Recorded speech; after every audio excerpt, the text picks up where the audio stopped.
Good morning, everybody. Haku here with my live reaction for One Piece manga chapter 908, and I think it's called The Reverie Begins. So, yeah, the past few chapters with this sort of reverie arc, there is so much going on that it's hard to keep up with all of it, to tell the truth. Like, the chapters have been really long, and they've been really filled with content, so we have the revolutionaries are here, but they're not attacking, it would seem. They're infiltrating the place. We don't know who all knows about them, but I thought that Sabo spoke up when he was in the same little lift as, was he with Shirahoshi, I think, maybe? So maybe some of them know. We saw that guy, what was his name, Charlos or whatever, returned being an ass and got taken down by the Don Quixote something guard, Mias guard, who is a Don Quixote celestial dragon that's left there. Then of course we got Rob Lucci and CP0 returning, and Kaku is there, and Stussy, and I think there's a new character there too. All of the characters that I was saying that I love seeing their interactions, like Leo and Don Sai from the Grand Fleet, plus allies like the princesses Vivi, Shirahoshi, Rebecca, technically, I guess. Mancheri's probably there, I think. And then we haven't really seen too much of King Riku or Elisabello, but they're there, and I think they're pretty cool too. So there are a lot of other characters that we're going to see do things. Wapple's there. So yeah, there's more going on than I can keep track of. There was some kind of crown and some kind of straw hat. And in addition to that, there was, what am I forgetting? There was one more thing. Oh yeah, apparently Big Mom and Kaido used to be part of the same crew under this captain guy that they kind of ruled the seas before Roger came around. So I guess even if they weren't called the Pirate King, they were technically the Pirate King before Roger. And the captain was taken out by Garp, and that's how Garp earned the title of hero. So, yeah, I guess that's where we are. There's probably even more things that I missed out on, but that's just from the past two chapters. So either way, let's start reading chapter 908, Reverie Begins, and we're still on this Orlumbus cover arc. And is that Corlumbus? I think Corlumbus is cute. It's very different for us to see a female character that isn't one of two body types. It's either the general One Piece body type that every single female character fits into. The only thing that Oda changes is the clothes, the tattoos, and the hair color, and eyes and mouth and stuff. But the general body is all the same, every single character. And then there's the second one that's the joke fat character, Big Mom, and every other fat character look all the same. So he has two female designs. So it's interesting to see, even though she's really tiny, to see a female design in general that doesn't look exactly the same. I guess though she might look the same as Sugar. Maybe Oda's branching into a third female design after 900 chapters. But either way, 908 Reverie Begins. Dropping in on the lives of the Straw Hat Grand Pirate Fleet, Volume 38, Orlumbus Arc, 3 p.m., Pirate Deeds Planner. Okay. I actually like this Orlumbus story arc. It's very slice of life-ish. I don't know why, it's just I enjoy seeing it at the beginning of each chapter. Okay. Inside Pangaea Castle, the Holy Land bristles with veiled disturbance. Almost everyone's left, huh? Mingling Plaza. Not that I blamed them after what happened. Okay. How does it feel, Shirahoshi? And we have Mancheri healing up her bruises. The bruise is completely gone. Thank you, Mancheri. Your power is so wonderful. Ehehe. Fufufu, the world's biggest princess and the world's smallest princess together. I'm sorry for being afraid of you at first. So I guess the giants... Well, I was gonna say I guess the giants don't have a princess, but even if they did, she might not be as big as Shirahoshi. Shirahoshi is an absolute unit. There are bad men, but there are good men too. Just like the Fishman race, I suppose. Thanks to you, we didn't have to abandon our mission here, Miasgard. For the 7 days of reverie, I will stay with Princess Shirahoshi. I would like nothing more than to put to use. I would like nothing more than to put to use for another the fact that I was born into the standing I hold. Okay, I understand. So if you order it, we can get anyone? Says Leo. Yes, if a fight to protect the princesses breaks out, I will take full responsibility. My deepest apologies, Princess Vivi. I should have been with you, says Pell. Pell, where's Papa? I gave him that letter. He's speaking with Marine Admiral Fujitora and Dressrosa's King Riku. Okay. Elsewhere, 3 additional gates lie inside. The Celestial Dragon's Gate to the Land of the Gods, Pangaea Castle's front gate, each is tightly guarded. Now we see Pangaea Castle. And then Celestial Dragon Gate. Alright. And then the 2 gates to the side. Ue, he he. Solbay Kingdom, Queen Mother Connie. He he he. My, the Solbay Kingdoms. This is the Celestial Dragon Gate. Queen Mother Connie. Beyond this lies the land of the gods. You cannot pass. In fact, it is quite dangerous. Please return to the castle. Oh, oui. I won't forgive you, Miasgard. Okay. Oh, and that's Charles, of course. St. Charles, please try to remain still. Your wounds will worsen. Things aren't gonna end like this. What in the world is this? Open the gate. St. Charles has been wounded. We need emergency medical attention. And they open the gates. Oh, Charles. So you are safe. And we have the guy we've seen before too. St. Roseward. I heard what happened. I was just about to head over myself. St. Roseward. Father. So we see that these servants, like this guy in the suit and all, they're allowed into the lands of the gods. I guess because they're servants or whatever. What if they and Connie books it into the land of the gods? What have they reduced you to, my beloved son? Huh? Where'd the Queen Mother? Don Quixote Miasgard. Despite being a celestial... What the hell? Is this Kuma's punishment? Hold on. I need to read... I don't need to skip ahead. Hang on. Don Quixote Miasgard, despite being a celestial dragon, doesn't have a single slave, a bizarre man. Just like Homing, who descended to the lower realms 30 years ago.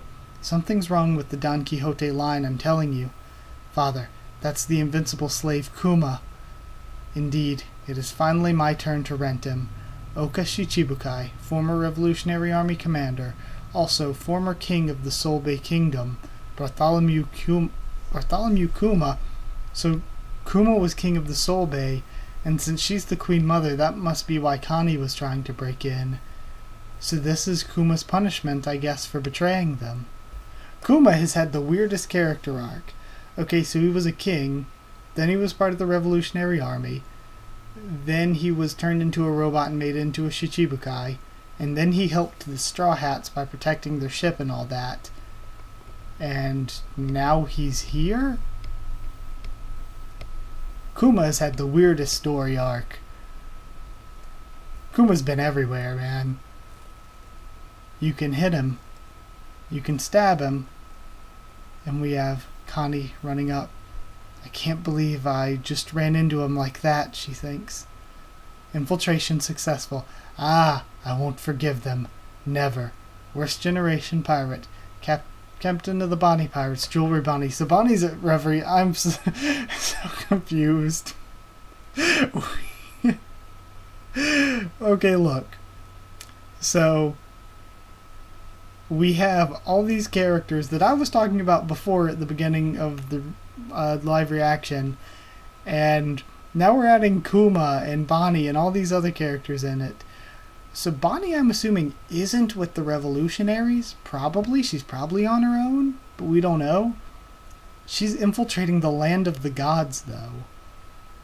And her as an old lady either is the Queen Mother, or she just looks just like her and it's a good disguise.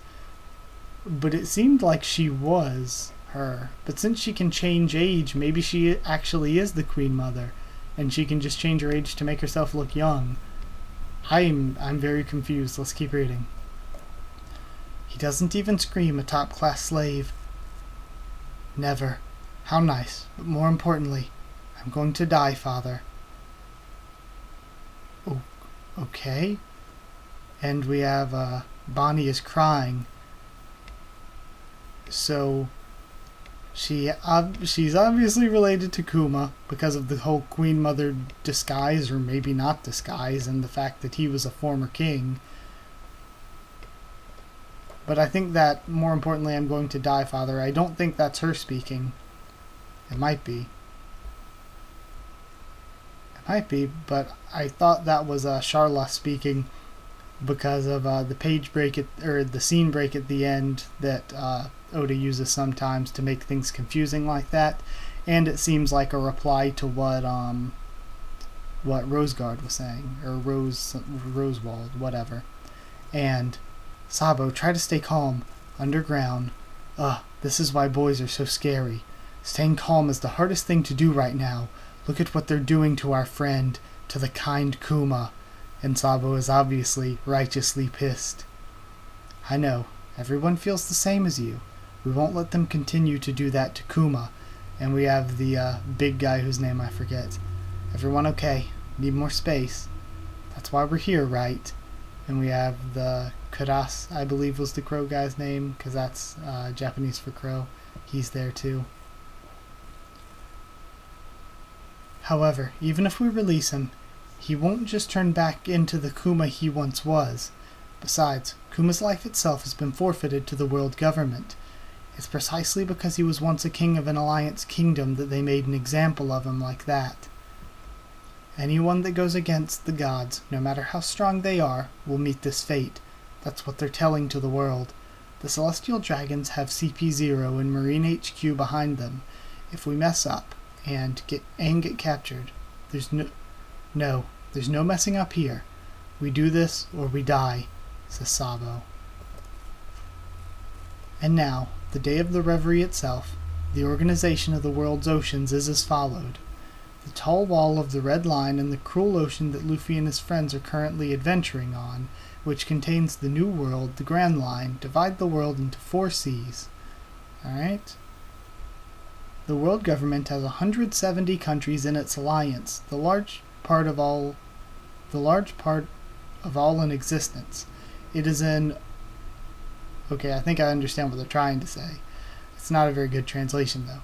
It is an enormous organization. From among those countries, the kings of 50 representative countries gather in this holy land once every 4 years.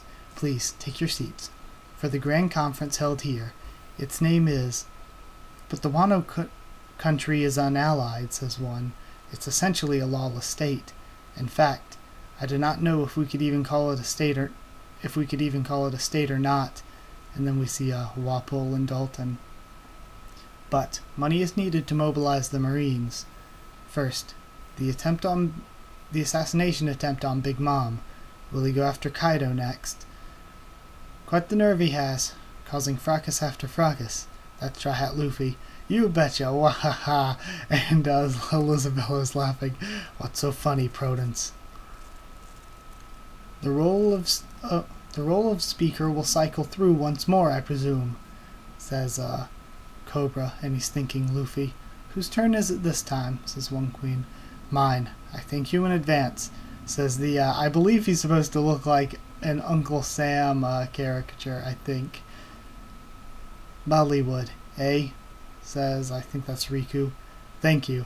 And then we have the one that's obviously supposed to be a sort of British caricature character, where he has the Big Ben style clock goatee, plus the old 1800s mustache, and the very, well, what's the term, mod looking British hat. People have a lot to say. Even with the next 7 days, I do not think we will run out of topics. Oh, and that's the guy from the Kano Kingdom that we saw before with Sai. Now then, let us carefully confer once more about this beautiful world, kings and queens, and now we see all of the reverie spread out around the table. Okay, that's really cool. I'm just going to take this in a quick second before I move ahead to see if there's anything important we should be seeing. But no, looks pretty normal. The meeting started then. While he's here, Alabastus King Cobra has requested an audience with us. 800 years ago, the Nefertari bloodline was the only one to choose to remain in the lower realms. In other words, they are traitors. Has he noticed something? I pray the talks do not go south. The situation with Big Mom and Kaido. 2 years have passed since the Summit War. These waves can no longer be contained, and we see the Gorosei. The equilibrium of this world shall not last forever.